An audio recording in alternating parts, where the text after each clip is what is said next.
reunited with my high school sweetheart after the military, and loved her daughter like my own, until her brother set my house on fire and turned her against me. When he came back for revenge, she disappeared without a trace. You ever get that feeling that you finally earned your peace? Like after everything you've been through, life finally hands you something soft? That's where I was when I came back home. Name's Jack Walker, former Special Forces.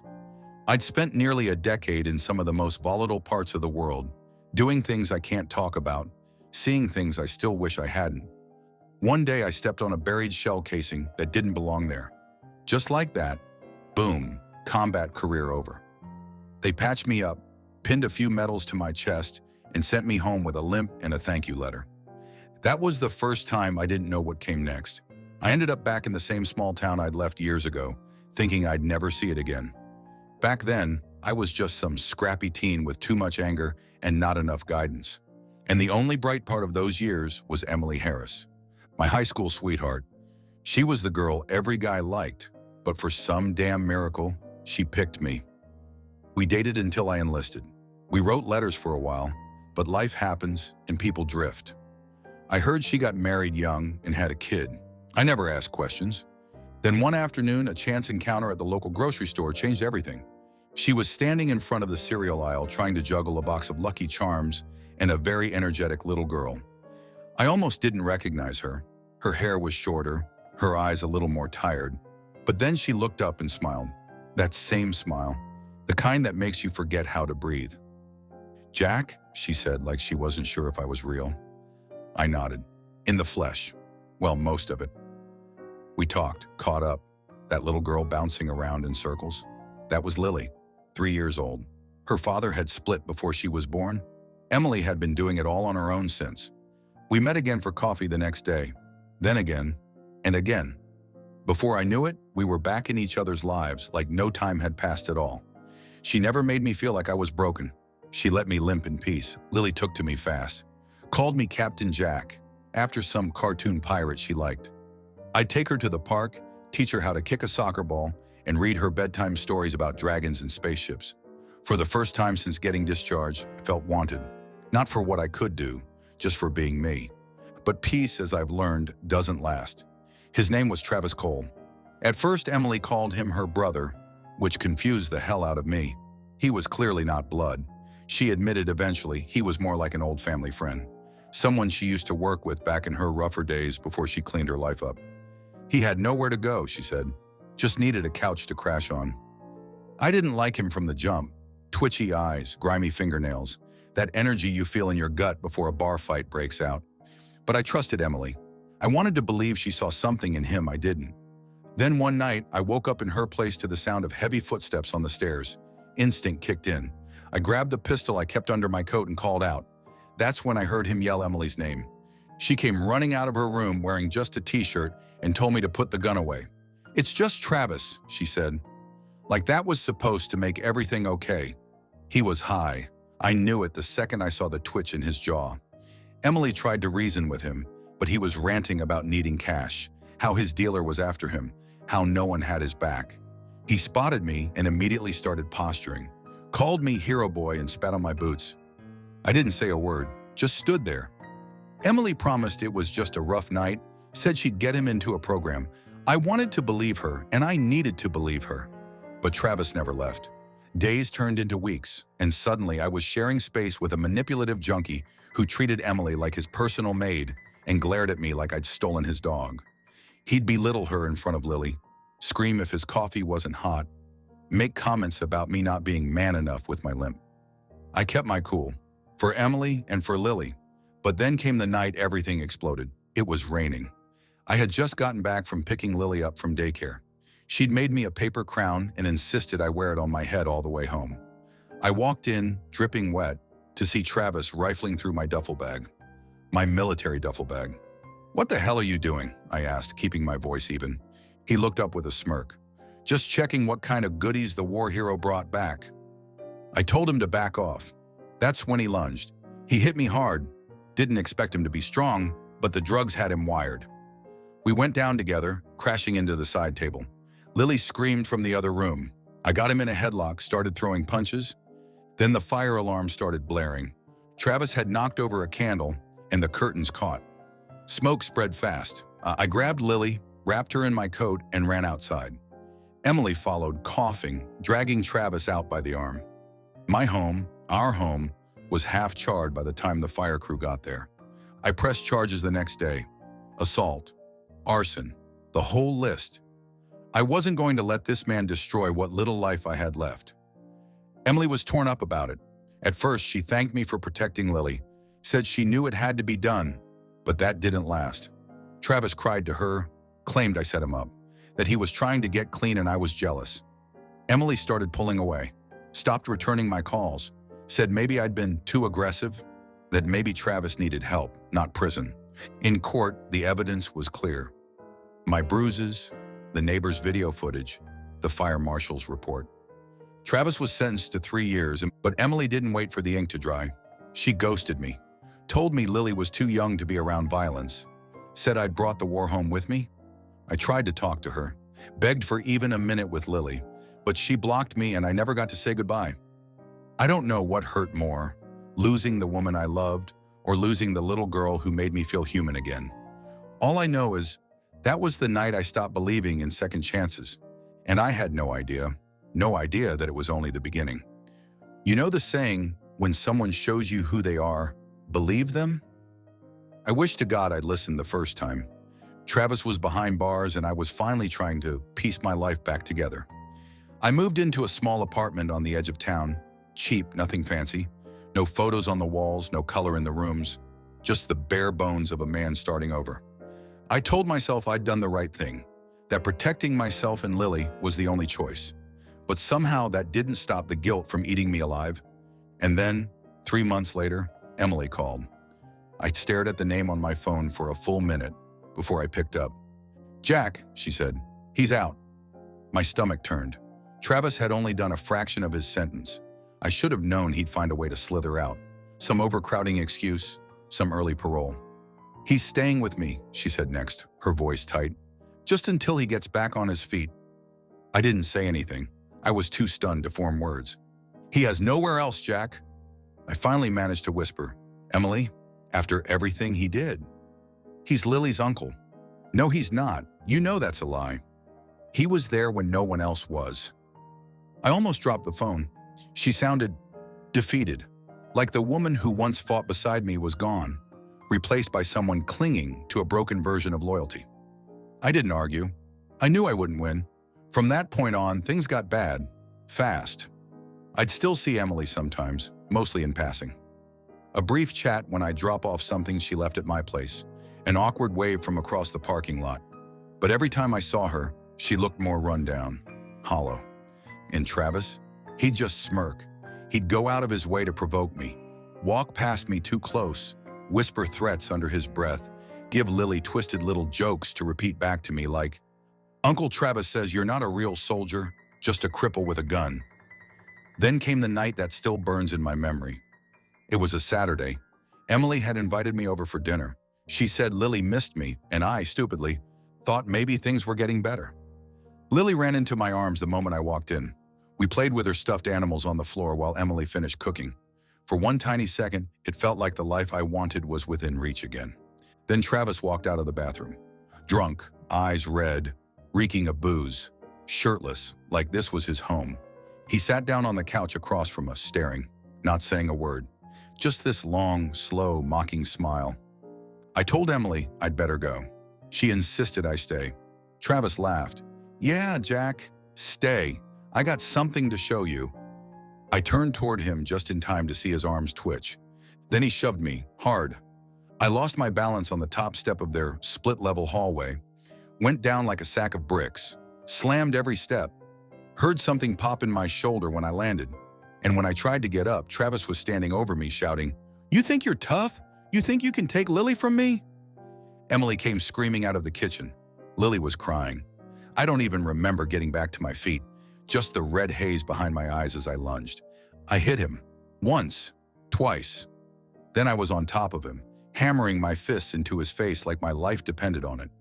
I don't know how long it lasted, felt like hours, but it ended with Emily pulling me off, sobbing, screaming my name. The cops came. There was a video.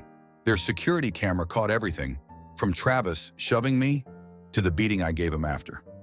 Emily didn't press charges, not against either of us, but the damage was done. Travis wound up in the hospital with a shattered nose, broken ribs, and a dislocated jaw. Emily barely looked at me as they wheeled him out, and the next day, she gave me an ultimatum. "I can't do this anymore, Jack," she said. Her voice was hollow, like she'd already made peace with the decision. "Lily's scared. I'm scared." "He attacked me," I said. I defended myself. She nodded slowly. "But you went too far." "He could have killed me." "I know, but Lily saw it, and now she cries when she hears yelling. She wets the bed." I swallowed back every word I wanted to scream, that he caused all this, that she let him in. Then she said it. "He told me, if I don't cut you off, he's leaving. For good. He won't be in Lily's life anymore." I blinked. "That's a threat." "No," she whispered. "It's a choice." And just like that, she made it. Not for me or Lily, but for him. I left that night with nothing but my keys and the taste of blood in my mouth. Lily chased after me, wailing, arms reaching. Emily held her back. I'll never forget the sound of her little voice screaming, "Captain Jack, don't go." But I had to, because if I stayed, I'd become the monster she'd been tricked into fearing. That night, I sat in my truck for hours, couldn't cry, couldn't scream, just stared at the wheel, at my broken hands. The little unicorn hair clip is still stuck in my pocket, and for the first time since coming home, I felt like maybe I shouldn't have come back. I thought I'd already lost everything. You think it ends after the heartbreak, after the final words, after she chooses him, but it doesn't. Not when the man you tried to erase from your life refuses to stay gone. Travis wasn't just poison, he was a parasite, and parasites don't leave quietly. They fester, multiply, drag others down with them. It started with small things. I'd come out to find deep scratches down the side of my truck, tires slashed. I'd replace them, only to wake up the next week to shattered windows. I'd file police reports, sure, but with no fingerprints, no witnesses, and nothing stolen, there wasn't much they could do. Then came the warnings. A brick through my front window one night with the word rat scrawled in red across the side.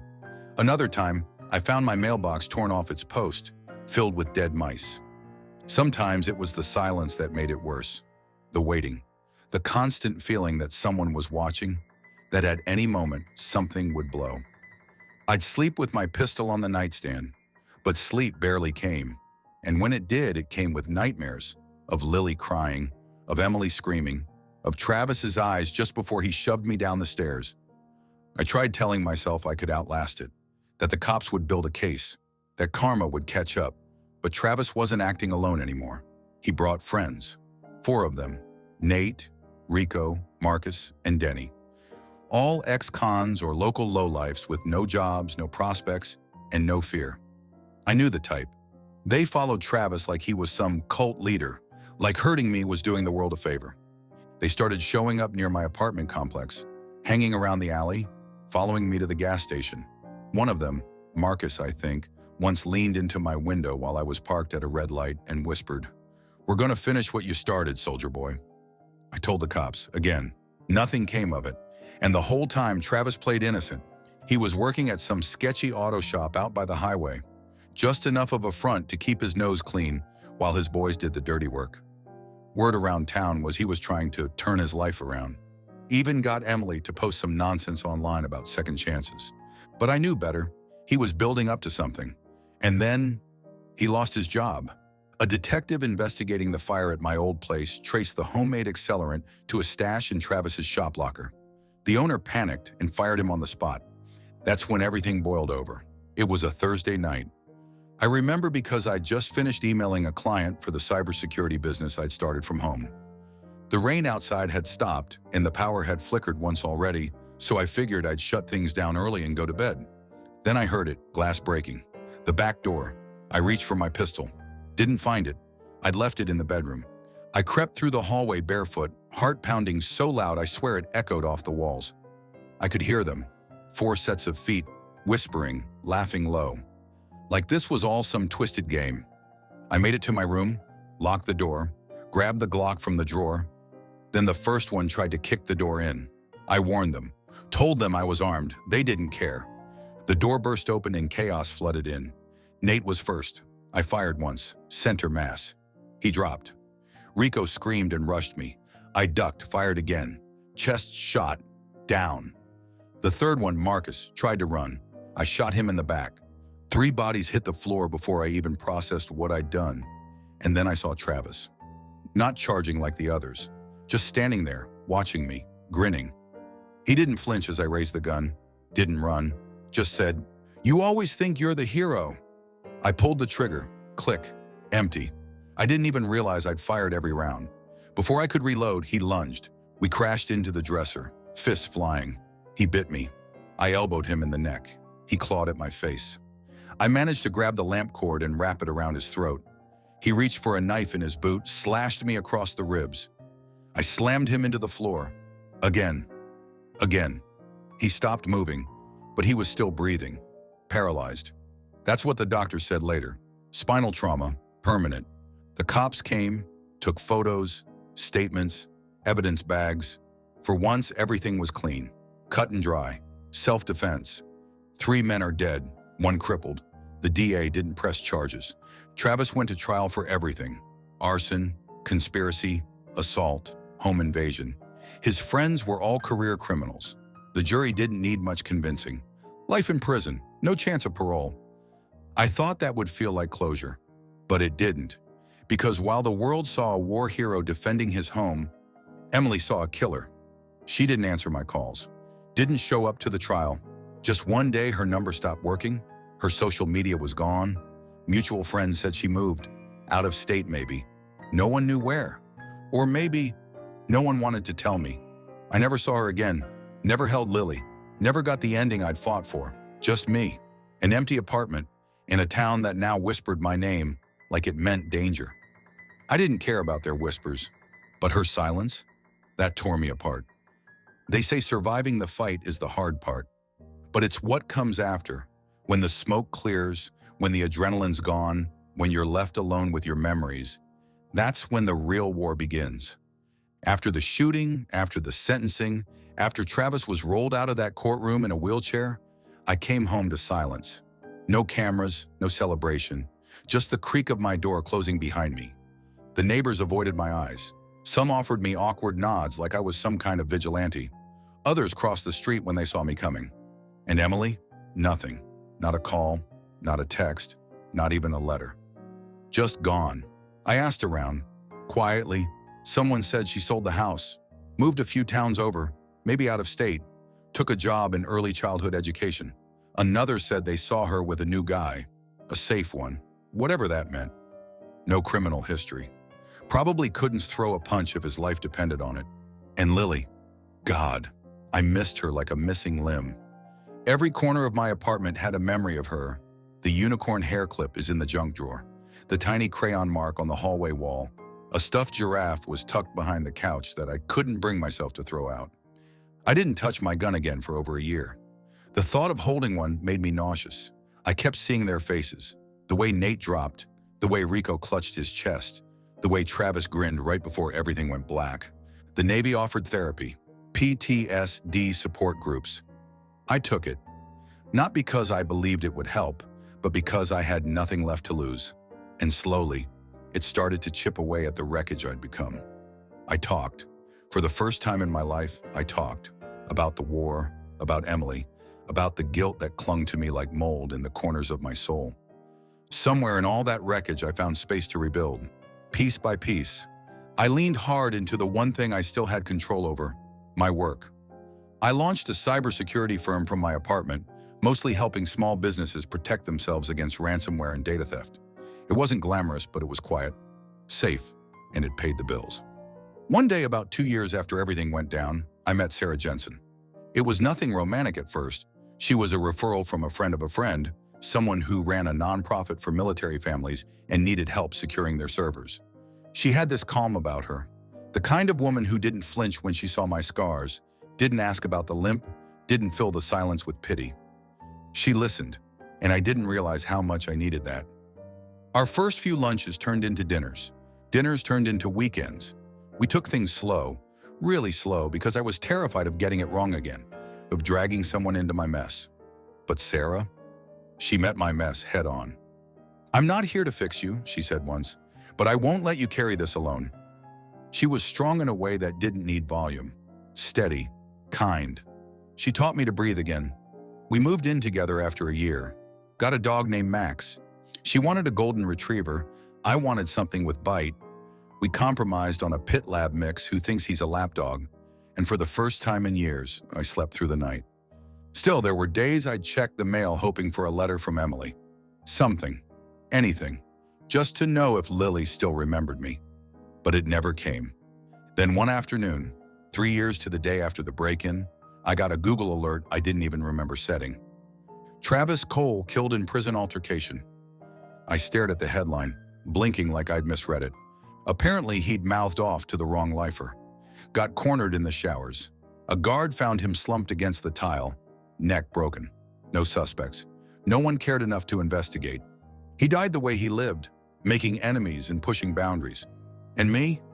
I felt nothing. No joy. No anger. Just a strange, quiet relief. The final thread tying me to that chapter of my life had snapped, and with it, something loosened in my chest that I didn't even realize had been clenched. That night, I sat on the back porch with Max at my feet, Sarah beside me, her head on my shoulder. I told her everything. Every ugly detail I'd kept buried. And when I was done, she kissed my cheek and whispered, "You're not him, Jack. You never were." I never got the white picket fence ending. Never got to teach Lily how to ride a bike or walk her into her first day of school. But I got peace. I got someone who saw me, really saw me, and stayed. And maybe that's the real happy ending. Not the fairy tale, but the quiet, steady kind of love that survives the storm. If you made it this far, thanks for riding with me. If you love real, messy, emotional stories like this, go ahead and hit subscribe. There's always another confession waiting in the back seat.